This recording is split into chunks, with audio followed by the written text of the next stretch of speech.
नमस्कार दोस्तों, ज्ञान भंडार के एजुकेशन चैनल में आप सभी दोस्तों का स्वागत है। दोस्तों, आप इस चैनल पर नए हो तो लाइक, सब्सक्राइब तथा शेयर करना ना भूलें। धन्यवाद। Hi guys, welcome to my YouTube channel. दोस्तों, यूट्यूब चैनल में आप सभी दोस्तों का स्वागत है। दोस्तों, आज हम लेकर आए हैं आप लोगों के लिए बायो का प्रैक्टिस सेट। दोस्तों, तैयार हो जाइए, इसको सेट करने के लिए चलते हैं हम पहले क्वेश्चन की तरफ। दोस्तों, जाने से पहले आप इस चैनल को लाइक, सब्सक्राइब तथा शेयर जम कर करिए। चलते हैं दोस्तों पहले क्वेश्चन की तरफ। पहला क्वेश्चन हमारा ये रहा दोस्तों, शरीर की सबसे बड़ी ग्रंथि कौन सी है? तो दोस्तों, हमने इसमें आपको एक्सप्लेन विथ बताएंगे। हमने एक्सप्लेन विथ का मतलब चारों ऑप्शनों को देखते हुए बताएंगे आपको कि क्या क्या इसके मतलब होते हैं। पहला क्वेश्चन दोस्तों, शरीर की सबसे बड़ी ग्रंथि कौन सी है? तो सबसे बड़ी ग्रंथि कौन सी होती है दोस्तों शरीर की? तो option number C is right answer. यकृति होती है, जिसे क्या कहते हैं, इन्हें लीवर के नाम से भी जाना जाता है दोस्तों। किसे लीवर के नाम से भी जाना जाता है। यह दोस्तों कहाँ पाई जाती है? एक कशेरुकी प्राणी में पाया जाता है। केवल क्या पाया जाता है? कशेरुकी प्राणी में पाया जाता है। ठीक, यह भोजन के लिए आवश्यक है, जैविक रासायनिक बनाता है। क्या बनाता है दोस्तों? पाचन के लिए यह आवश्यक जैव रासायनिक बनाता है। ठीक, यह पाया कहाँ जाता है दोस्तों? जैसे उदर होता है, यह उदर होता है दोस्तों, उदर के दाहिनी ऊपर हिस्से में। इसे ये डायना किसके नीचे पाया जाता है दोस्तों? डायाफ्राम। डायाफ्राम के जस्ट नीचे पाया जाता है। डायाफ्राम के जस्ट नीचे पाया जाता है। इसका कार्य क्या क्या होता है दोस्तों? इसका कार्य होता है दोस्तों पित्त का निर्माण करना। किसका? पित्त का निर्माण करना। इसका किसका काम होता है? यह सबसे बड़ी यानी यकृति का काम होता है दोस्तों, पित्त का निर्माण करता है। अब लार ग्रंथियां देखते हैं दोस्तों। लार ग्रंथियों के बारे में देखते हैं। इसका सही ऑप्शन आंसर सी है। हम लार ग्रंथि के बारे में दोस्तों देखते हैं। यह दोस्तों, यह मुख कहाँ मौजूद रहती है? यह मुख में मौजूद रहती है। ठीक, जो क्या करती है? लार बनाती है। लार को यह एक और नाम से भी जाना जाता है दोस्तों। किस नाम से? एक्सोक्राइन। एक्सोक्राइन। लार ग्रंथि को किस नाम से जाना जाता है? एक्सोक्राइन ग्रंथि के नाम से भी जाना जाता है। ठीक दोस्तों, किस नाम से जाना जाता है? एक्सोक्राइन ग्रंथि के नाम से जाना जाता है। यह दोस्तों, यह कितनी प्रकार की होती है? यह 3 जोड़ी होती है, यानी 6 होती है। कितनी होती है दोस्तों? 6 होती है। 3 जोड़ी होती है। कितनी? 3 जोड़ी होती हैं। 3 जोड़ी होती हैं। क्या होती हैं? 3। ये कितनी होती है दोस्तों? 3 जोड़ी होती है। 3 जोड़ी कौन कौन सी 3 जोड़ी होती है दोस्तों? हम आपको बताते हैं। ये 3 जोड़ी होती है। पहली जो होती है दोस्तों, कर्ण पूर्व ग्रंथि। ठीक, क्या होती है? कर्ण पूर्व ग्रंथि। दूसरा होती है दोस्तों अधोजम अधोजम ग्रंथि। और तीसरी जो होती है दोस्तों, वह क्या होते हैं? अधोजिह्वा। जिह्वा, अधोजिह्वा ग्रंथि। यह दोस्तों 3 ग्रंथियां होती हैं। और जबकि यह जोड़े की बात की जाए तो कितनी होती है? 3 जोड़ी होती हैं। 3 जोड़ी यानी 6 होती हैं दोस्तों। तो यह 3 जोड़ी का नाम हमने आपको बताया है। यह दोस्तों सबसे, अगर इसमें से देखा जाए तो सबसे बड़ी लार ग्रंथि कौन सी होती है दोस्तों? जो बार बार में पूछता है कि सबसे बड़ी लार ग्रंथि होती है, वो होती है दोस्तों आपकी पैरोटिड ग्रंथि होती है दोस्तों। पैरोटिड ग्रंथि होती है, वह एक क्या होती है? सबसे बड़ी होती है। लार ग्रंथियों में से सबसे बड़ी होती है। यह दोस्तों कान के बगल में पाई जाती है। यह क्या होता है? आपके कान के जस्ट बगल दोनों तरफ पाई जाती हैं दोस्तों। ठीक, अब चलते हैं हम दोस्तों थायराइड ग्रंथि में। थायराइड ग्रंथियाँ क्या है दोस्तों? यह हमारे कहाँ पाई जाती है? गले में ही पाई जाती है। क्या है? थायराइड ग्रंथियाँ पाई जाती हैं। अब दोस्तों देखते हैं किसके। थायराइड तो हो गया। इसमें होता क्या है दोस्तों? यह क्या करता है? तनाव, शरीर में आयोडीन की कमी के कारण यह उत्पन्न होने वाला डिजीज है दोस्तों। अब देखते हैं आमाशय। आमाशय जो दोस्तों ग्रास नली और छोटी नली की क्या होता है? बीच में स्थित होता है। आमाशय जो दोस्तों होता है, यह छोटी नली और ग्रास नली के बीच में क्या पाया जाता है? आमाशय। चलते हैं दोस्तों नेक्स्ट क्वेश्चन की तरफ। नेक्स्ट क्वेश्चन हमारा ये रहा, मनुष्य में मादा जनन अंग से किस हार्मोन्स का स्राव होता है? तो दोस्तों मनुष्य में मादा जनन अंग से किस हार्मोन्स का स्राव होता है, यह आपको बताना है। तो इसका सही आंसर दोस्तों क्या होता है, आपको बताना है। इसका सही answer option number A is estrogen. क्या दोस्तों? एस्ट्रोजन का स्राव होता है। ठीक, किसका स्राव होता है दोस्तों?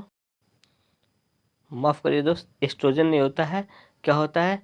रिलैक्सेशन होता है। रिलैक्सेशन होता है, एक हार्मोन्स होता है दोस्तों। वह क्या होता है? मादा जनन में क्या होता है? जनन में क्या होता है? हार्मोन्स का स्राव होता है, यह स्राव होता है। एस्ट्रोजन क्या होता है दोस्तों? आपको बताते हैं हम एस्ट्रोजन के बारे में। एस्ट्रोजन एक कैसा हार्मोन्स है? सेक्स हार्मोन्स है, जो महिलाओं में यौवन और उसके प्रजनन स्वास्थ्य के को बना के क्या करता है? यह रखता है। ठीक, यह क्या है दोस्तों? एक सेक्स हार्मोन्स के रूप में जाना जाता है। और प्रोजेस्टेरॉन जो होता है दोस्तों, प्रोस्टान जो होता है, यह क्या होता है? यह भी एक महिलाओं से रिलेटिव होता है। ये भी महिलाओं से ही रिलेटिव हार्मोन्स है। अब दोस्तों चलते हैं नेक्स्ट क्वेश्चन की तरफ। नेक्स्ट क्वेश्चन हमारा ये रहा, मनुष्य में ऐच्छिक गतियों का निर्माण किसके द्वारा होता है? तो जो मनुष्य में दोस्तों ऐच्छिक गति यानी कोई भी गति होती है, वह किसके कारण होता है दोस्तों? तो इसका सही आंसर दोस्तों ऑप्शन नंबर ए होता है। यह क्या होता है? सेरिब्रम से होता है दोस्तों। क्या? सेरिब्रम से होता है। तो यह कहाँ पाया जाता है दोस्तों? शरीर के मस्तिष्क वाले भाग में पाया जाता है। कहाँ? ब्रेन में पाया जाता है। यह आपके सेरिब्रम जो होता है दोस्तों, एक होता है सेरिबेलम होता है, एक होता है सेरिब्रम होता है। तो यह दोस्तों इसका सही आंसर सेरिब्रम होता है। यह कहाँ पाया जाता है? मनुष्य के शरीर के मस्तिष्क में पाया जाता है दोस्तों। यह क्या करता है? विभिन्न क्षमताओं और महत्वपूर्ण प्राणियों के लिए जिम्मेदार होता है, यानी किसी के लिए भी जिम्मेदार इसी को माना जाता है। और देखते हैं ऑप्शन नंबर ये, थायराइड हमने बताया अभी अभी कि थायराइड कहाँ पाए जाते हैं? गले में पाई जाती है। गले में ग्रंथि होते हैं तो थायराइड ग्रंथि होती है। अब देखते हैं ऑप्शन नंबर सी को, सेरिब्रम का है दोस्तों। यह दोस्तों मस्तिष्क तंत्रिका के पास आता है, पाया जाता है। कहाँ पाया जाता है? मस्तिष्क तंत्रिका के पास होता है, जिसे हम क्या एक नाम देते हैं, एक नाम क्या देते हैं? हिंद ब्रेन के नाम से भी इसे जानते हैं। ठीक, अब दोस्तों चलते हैं नेक्स्ट क्वेश्चन की तरफ। नेक्स्ट क्वेश्चन हमारा ये रहा, शरीर का ताप कहाँ नियंत्रित होता है? तो बताना है दोस्तों कि जो शरीर का टेम्परेचर होता है वह कहाँ पर नियंत्रित होता है? जो शरीर का टेम्परेचर होता है दोस्तों, हाइपोथैलेमस कहाँ होता है? हाइपोथैलेमस में क्या होता है? नियंत्रित होता है। ये दोस्तों ऑप्शन ए क्या है? स्पाइनल कार्ड होता है। स्पाइनल कार्ड क्या होता है दोस्तों? जो आपकी रीढ़ की हड्डी होती है दोस्तों, वहीं पे एक स्पाइनल कार्ड पाया जाता है। अभी हमने आपको बी ऑप्शन सेरिबेलम के बारे में बताया। यह क्या करता है? यह शरीर की गतिविधियों को क्या करता है?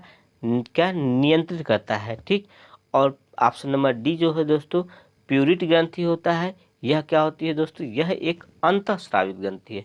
क्या? अंतःस्रावित ग्रंथि है। अंतःस्रावित क्या है दोस्तों? ग्रंथि है। कौन? प्यूट्रिट। प्यूट्रिट क्या है दोस्तों? यह अंतःस्रावित ग्रंथि है। यह हाइपोथैलेमस जो होता है दोस्तों, उसी के जस्ट नीचे पाई जाती है। जैसे मान लीजिए हाइपोथैलेमस है, इसी के नीचे आपकी क्या पाई जाएगी?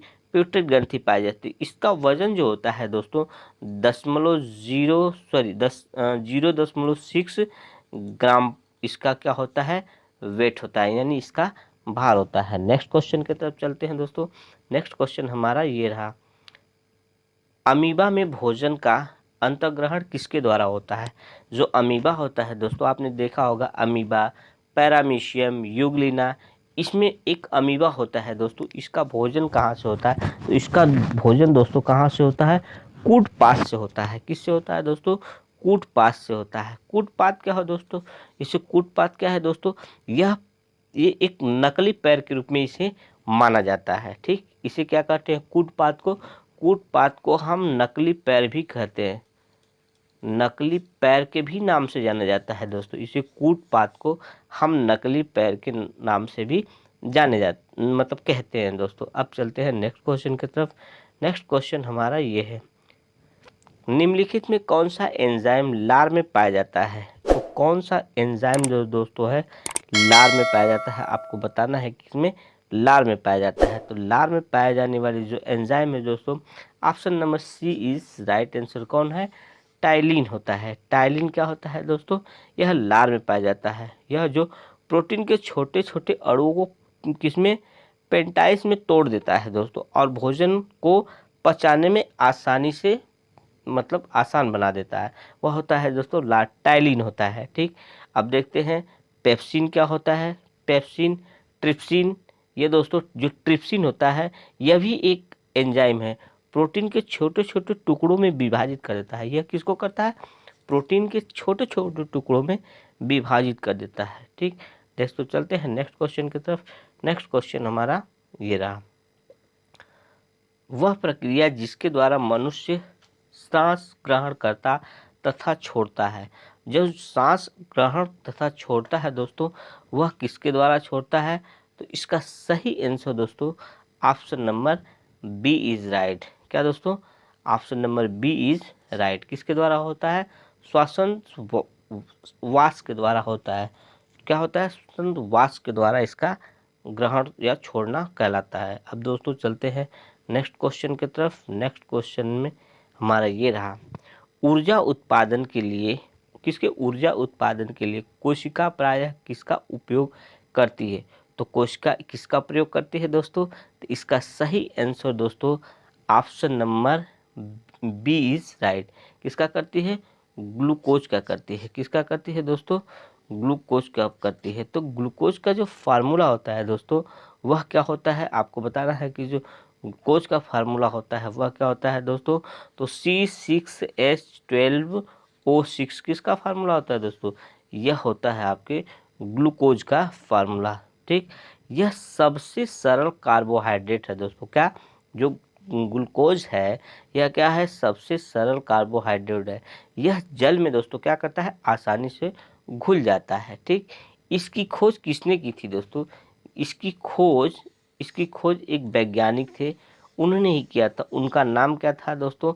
जो खोज किए थे उनका नाम एड्रियास। क्या है नाम है दोस्तों? एड्रियास। और मार्गग्राफ। ठीक, मार्गग्राफ उनका क्या है दोस्तों? नाम है। ये तो क्या किए थे? खोजे थे। किसको किसको किसको खोजे थे ये दोस्तों? ये ग्लूकोज को खोजे थे। लेकिन उनकी संरचना के बारे में किसे पता चला था? उन्हें संरचना का जो प्रयोग किया था दोस्तों, वह कौन है? एनिल। क्या कौन है? एनिल फिशर।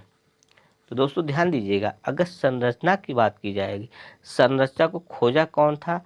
तो एनिल फिशर खोजा था। लेकिन अगर खोज की बात की जाए दोस्तों, तो मार्गग्राफ ने किया था।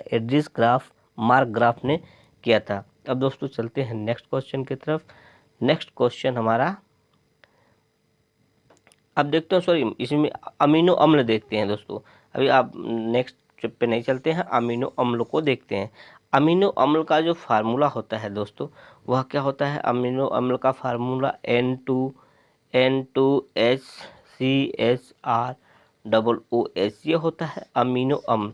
यह एक प्रकार की क्या होती है? एसिड होती है, जो हमारे कोशिका, मांसपेशियों और ऊतकों का क्या होता है? एक बड़ा सा हिस्सा होता है दोस्तों। अमीनो अम्ल जो होता है मांसपेशियों, कोशिकों, ऊतकों का यह एक हिस्सा होता है दोस्तों। यह इसके प्रकार कितने होते हैं? अमीनो अम्ल में दोस्तों 8 प्रकार होते हैं। कितने होते हैं? 8 प्रकार होते हैं। ठीक, अब हम देखते हैं ऑप्शन नंबर डी को।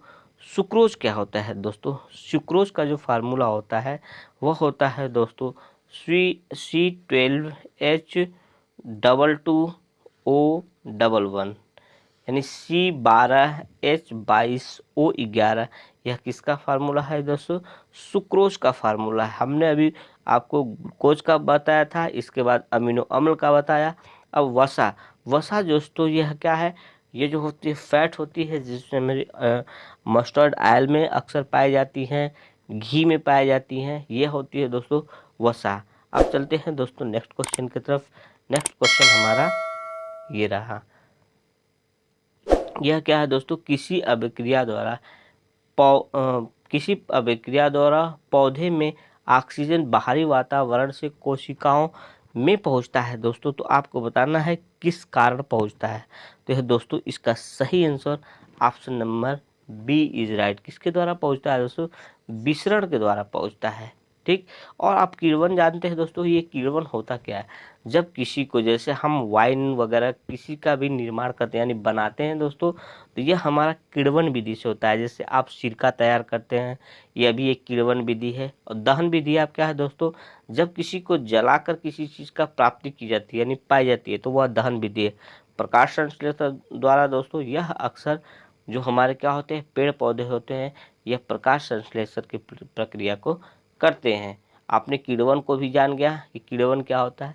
किण्वन, दहन और प्रकाश संश्लेषण। अब चलते हैं नेक्स्ट क्वेश्चन की तरफ। नेक्स्ट क्वेश्चन हमारा ये है, श्वसन अभिक्रिया में खाद्य पदार्थ की परिणति क्या होती है? क्या होती है दोस्तों?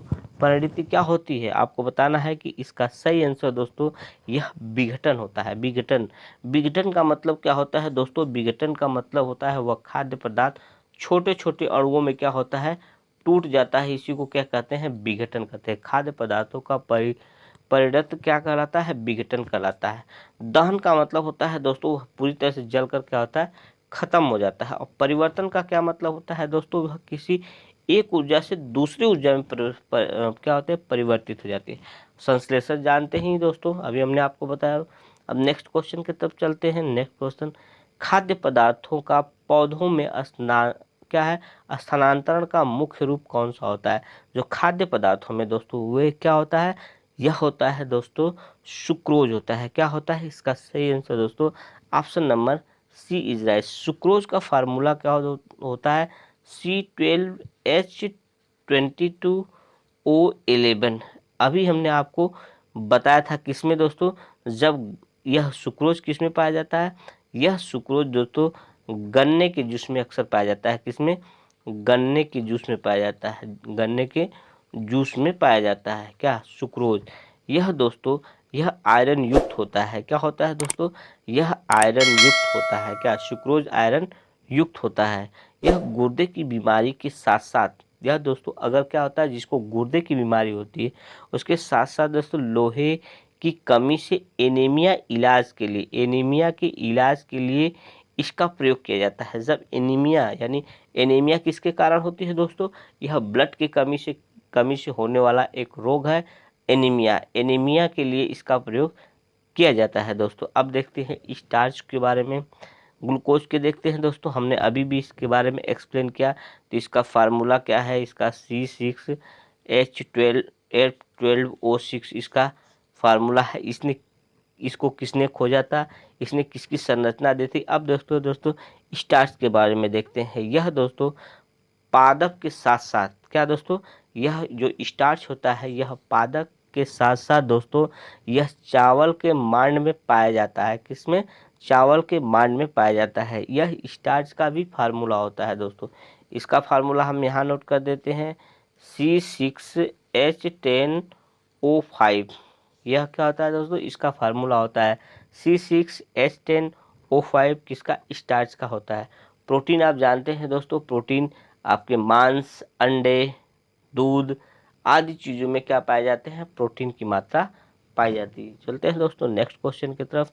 नेक्स्ट क्वेश्चन हमारा ये रहा, एक स्वस्थ मनुष्य का रक्तचाप होता है। तो जो स्वस्थ मनुष्य का जो रक्तचाप होता है दोस्तों ऑप्शन नंबर बी। इसमें एक चीज़ें होती है दोस्तों, सिस्टोलिक होती है और एक होती है आपकी डायस्टोलिक होती है। जो 120 होती है दोस्तों वह क्या होती है? सिस्टोलिक होती है। जो 80 होती है वो डायस्टोलिक होते हैं, डायस्टोलिक होती है। तो ये दो होते हैं दोस्तों, एक होती है सिस्टोलिक, एक होती है आपकी डायस्टोलिक। यह दोस्तों एज के आधार पर यह कम, इसका मानक जो होता है वह बदलता रहता है। जैसे अगर बात करें छोटे बच्चों में यानी 14 से 19 तक की अगर बात करें दोस्तों, 14 से 19 तक के बीच में यह नॉर्मल जो होता है दोस्तों 105 से मतलब 70 तक होता है। क्योंकि डायस्टोलिक हमारा, सॉरी सिस्टोलिक हमारा ज़्यादा होता है, डायस्टोलिक हमेशा क्या होता है? कम होता है। अगर यही 20 से 24 तक के बच्चों को देख लिया जाए तो इसमें 108 से लेकर 108 से लेकर 75 तक होता है। अगर हम वहीं 25 तक देख लें दोस्तों, ये एज 25 में देख लें, अगर एज 25 से आप 29 के बीच में देखते हैं दोस्तों, तो यह नॉर्मल जो होता है 121, ये दोस्तों माफ़ करिएगा, ये नहीं है, ये क्या होगा दोस्तों, 120 से लेकर 79 होता है, और यह है 120 से लेकर 80 होता है।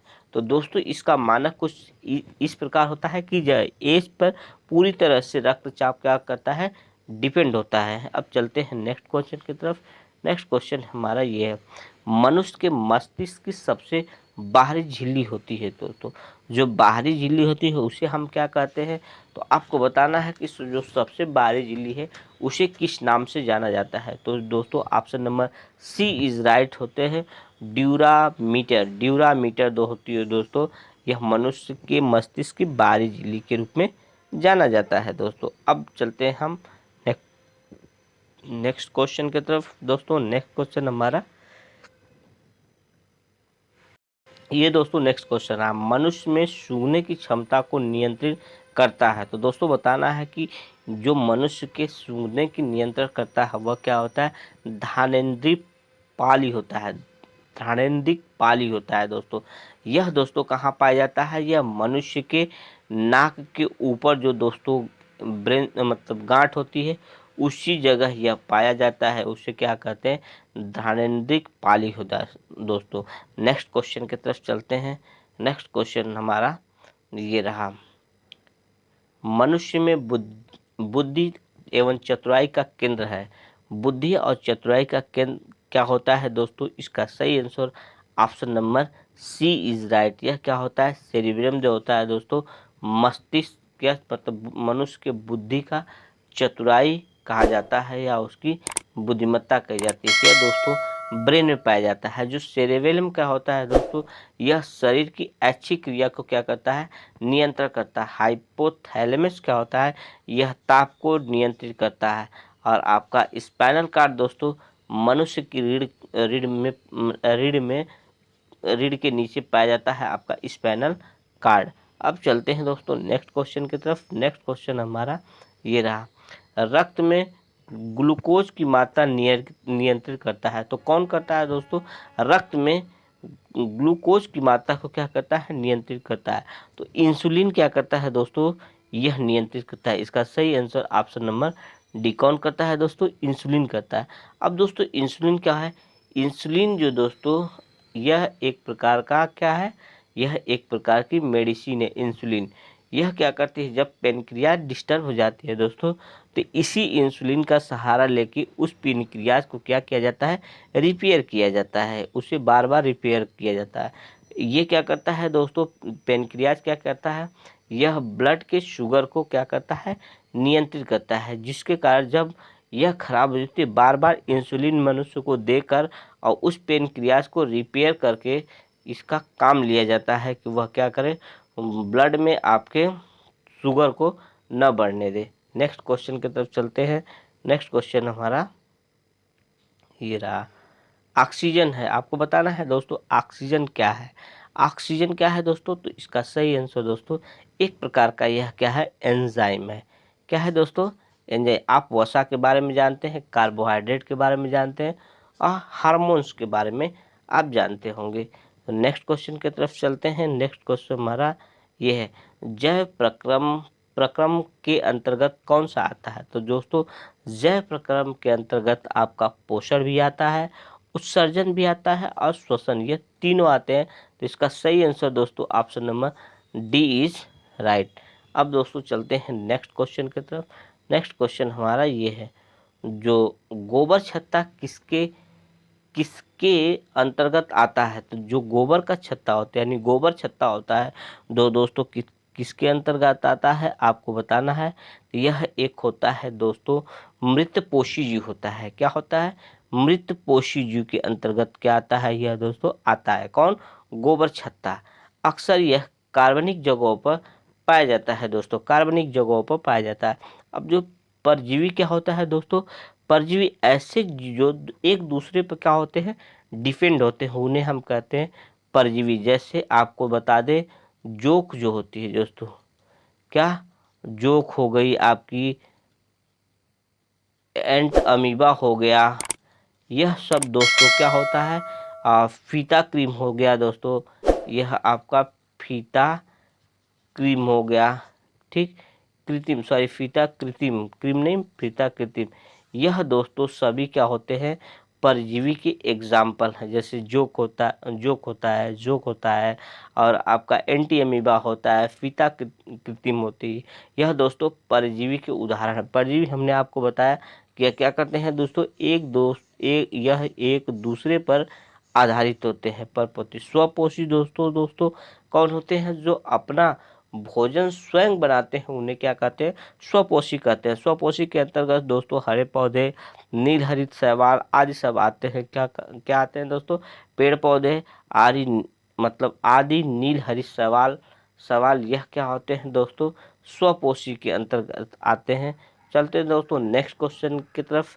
नेक्स्ट क्वेश्चन यह दोस्तों हमारे सेशन का अंतिम क्वेश्चन होता है, क्योंकि हम हमेशा 20 क्वेश्चनों की ही सीरीज लेकर चलते हैं विथ एक्सप्लेन के साथ।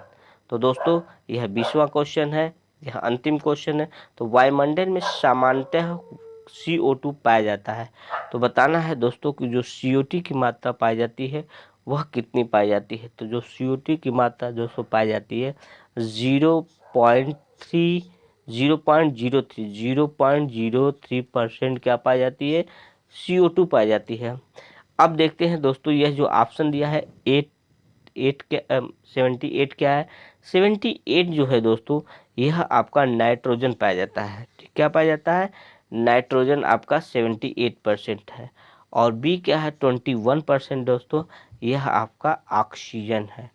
क्या है, ऑक्सीजन आपका 21% आपका ऑक्सीजन है। और 78% क्या है दोस्तों, यह आपका नाइट्रोजन है। और 0.03% आपका CO2 यानी कार्बन डाइऑक्साइड है। तो दोस्तों यह सेशन आपको कैसा लगा आप कमेंट बॉक्स में ज़रूर बताइए।